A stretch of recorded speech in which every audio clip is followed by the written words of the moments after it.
Hi everyone, welcome back to my YouTube channel.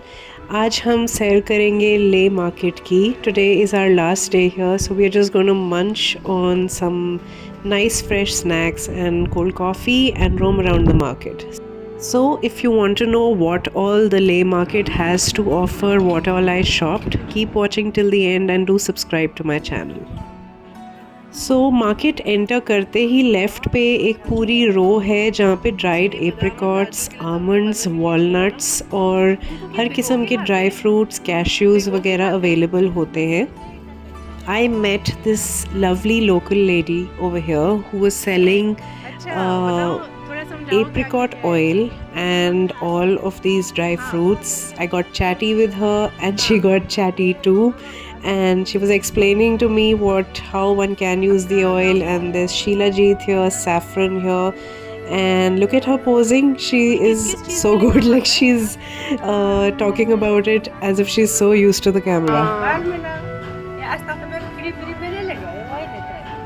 ये कितने का है ये तो ज़्यादा नहीं, 320 आपको 3. अच्छा ठीक है, thank you.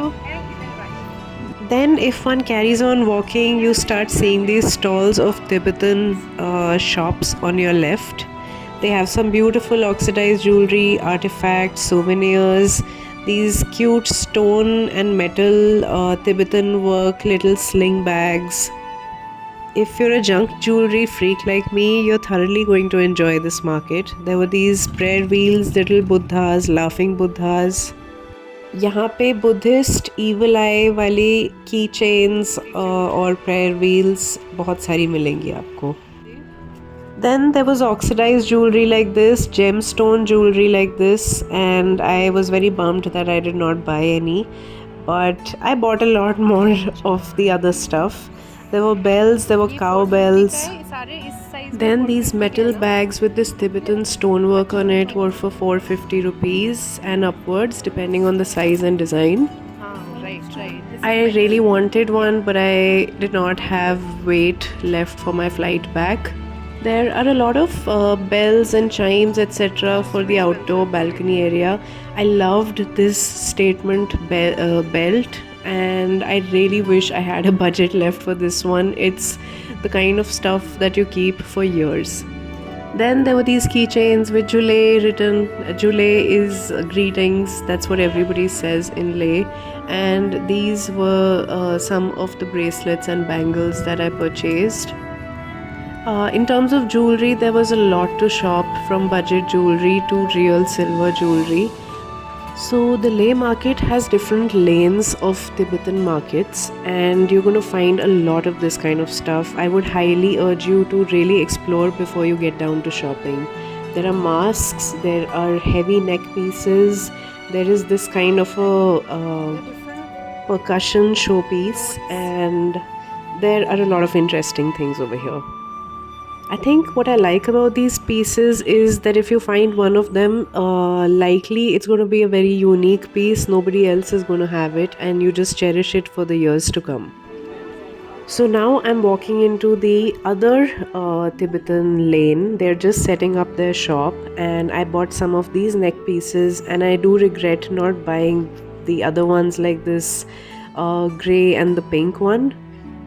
These were all priced at around 150 to 200 rupees. The heavy statement neck pieces were way more expensive. The market was full of these ladies knitting mufflers, headbands, caps, socks, baby socks, and they were just available in such beautiful colors. I bought this even though I live in a hot city like Delhi. These headbands were for 100 rupees, the caps were for 200 rupees. I bought a few for my friends. Then right under Punjab National Bank are these two ladies who are knitting these beautiful shawls and mufflers, and I bought these three in muted colors. I love their texture, the quality and the warmth. Then there were these statement pieces of the royal families over here, and I don't know who buys this stuff. It was really expensive, but it is gorgeous. Then if you're into decor items like these dramatic masks for your balcony area or your living room area, this market has a lot of that kind of stuff. The magnets over here in Leh were way cuter than the stuff that I usually see at other holiday places like Manali, Goa, etc. I would highly urge you to check out this place called Nature Products. The local women of Leh and the tribals over here create these products from scratch. There's oil and pulp of apricot. Sea buckthorn is another thing that locally grows over here and is very good for its nutritional properties.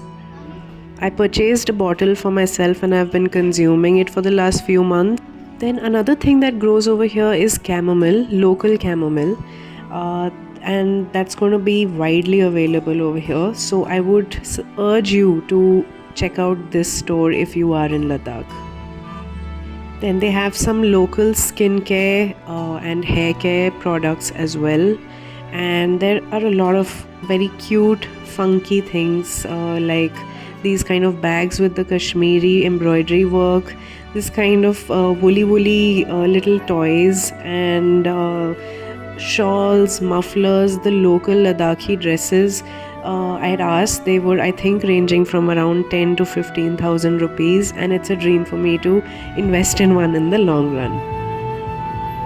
So if you're into local handicrafts, do not miss this store and the 2-3 others around it. Then we were walking up to the Leh Palace the same evening, and from the route that you take behind the Ladakh market, there are these little shops with jewelry as well as these massive mandala artworks. These are all intricately painted by the workers over here and sourced from different parts of the country. And I really wanted one of these of the gold and matte black as a statement piece in my living room, but these are expensive because obviously they are done in real time. Each one of these paintings take days and months to be created. The shopkeeper here was explaining to us how they operate out of Leh for 6 months of the year, and then they move to Bihar or Goa during the rest of the 6 months of the year when it is winter time over here. Each one of these paintings, if you start chatting with the shopkeeper, holds a lot of meaning. There is a lot of stories and life circle of Buddha in a lot of the very dense artworks like this one. Ladakhi Mandala was the shop's name. I'm going to leave the shopkeeper's number in the description box below, since they ship across India. So now let's get down to seeing what all I shopped. I bought this oxidized neck piece with these gold yellow stones. I bought this Tibetan neck piece with an ancient coin on it. Both of these were for 600 rupees each.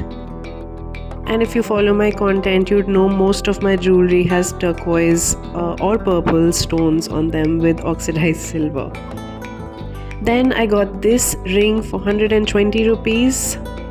This was from a vendor sitting right outside Shanti Stupa. Then I bought a lot of bracelets this holiday for my friends and for myself. I have been loving stacking these up with my watch. Then I bought this sea buckthorn pulp which I have been consuming. It's very rich in antioxidants and it's really healthy. Then I bought a bunch of these magnets because I didn't know when I'm going to go back to Leh again. All the places that we visited like the Nubra Valley, Hundar and Khardungla Pass, I bought one of each. Then while I don't believe in the evil eye, but I just really like the kind of energy it holds, so we purchased this and a few magnets and keychains. So that was it. I really hope you enjoyed this vlog and got a picture on what kind of stuff you could purchase from the Leh market. Up until next time, I'll see you very soon. Watch the other videos of my Leh playlist as well. Bye.